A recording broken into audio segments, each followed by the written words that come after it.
execute the feedback formula. This is where you learn the skill of doing it.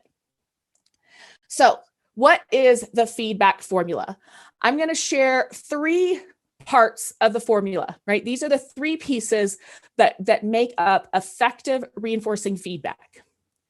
Number 1, specific behavior. Good thing we just went through that in step 1 because we're going to share the specific behavior. Number 2 is the impact of the behavior.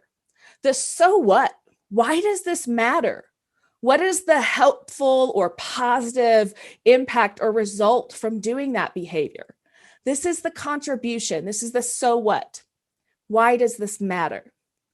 And then finally, number 3 is that it's a casual, quick close. And I say this because reinforcing feedback should be something that you can just do in your everyday interactions. It doesn't require a sit down in your office. It doesn't require you to schedule something on the calendar. This is a skill you're going to build and use in the everyday as you go about your day. We want this integrated so that it's not something extra you're doing. It's just integrated into the things you're already doing. So these are the 3 components, and I want to talk about the impact of the behavior a little bit more. So let's get a little more clarity on what that means. So let's use a basic example here of arriving at work on time. Can we agree that this is something we want, right? We want people to arrive at work on time. So what is the positive impact of that behavior? Well, it helps us achieve our daily production targets, or it ensures you don't miss anything in the startup meeting, or it demonstrates our core value of respect. Let's just say, for example, pretend like one of your core values of respect is respect. Maybe you have a different core value that it demonstrates. You know what? Arriving at work on time shows me that you're committed to the team. It shows me that you're here for the other members of the team. So one behavior might actually have a lot of different positive impacts. And that's great because it allows us flexibility. You don't have to come up with one right answer in your head. You can just use this impact this time and a different impact next time, and that's okay. So when we put this together, I'm going to teach you how, when I'm teaching English speakers, how this sounds. And then, of course, if you have a native language, you might translate it. It might be something different. You might have to put these components together in a different way. But these 3 pieces of the effective feedback formula, when we put them together, it sounds like this. Thank you for doing this.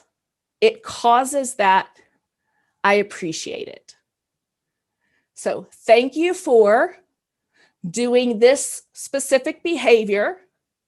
It causes that impact.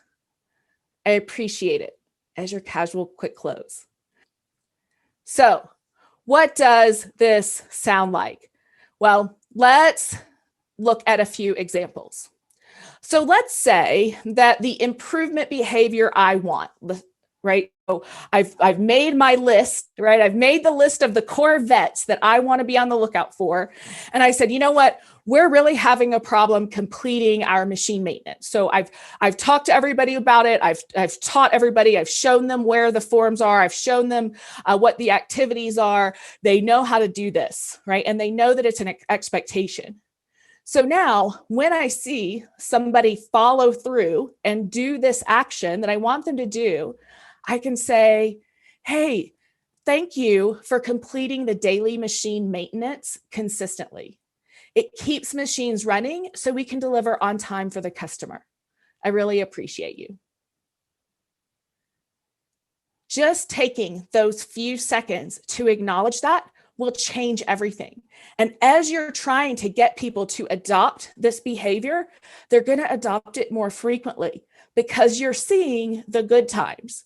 You're training your brain to catch the Corvettes, to see when they do the good behaviors that you want.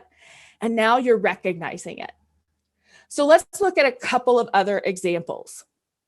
So in this example, you're trying to get people to share mistakes openly with the team, because what has been happening in the past, maybe people are sweeping their problems under the rug, or they're covering things up. And you know that in order to improve, we've got to get those mistakes out in the open so that we can talk about it and we can figure out what caused it and figure out how we can improve it. So that's the scenario. And so when I see somebody do this, I want to give reinforcing feedback. And so I might say, hey, thank you for sharing your mistakes with the team. It helps the entire team learn together. Thanks. All right, basic, right? We're getting this. Sharing your mistakes with the team is the specific behavior. It helps the entire team learn together is the impact of the behavior. And then thanks is your casual, quick close so that you can fit this in every day. All right, let's look at one more example. So let's say that you are trying to improve, and the improvement behavior you want to spark is that people are using more scientific problem solving. And before they just jump into countermeasures or solutions, you want them to define the problem first. And you've taught them that, you've shown them how to do it. Maybe you've worked on some together. And now you want to make sure that when they do it, you reinforce that behavior so we can get more of it. And so you might say, hey, thank you for doing problem definition before working on countermeasure.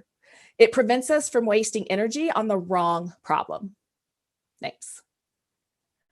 Now, here's the thing. When we combine, right, all of this into the work that we're doing, it's going to change how people react.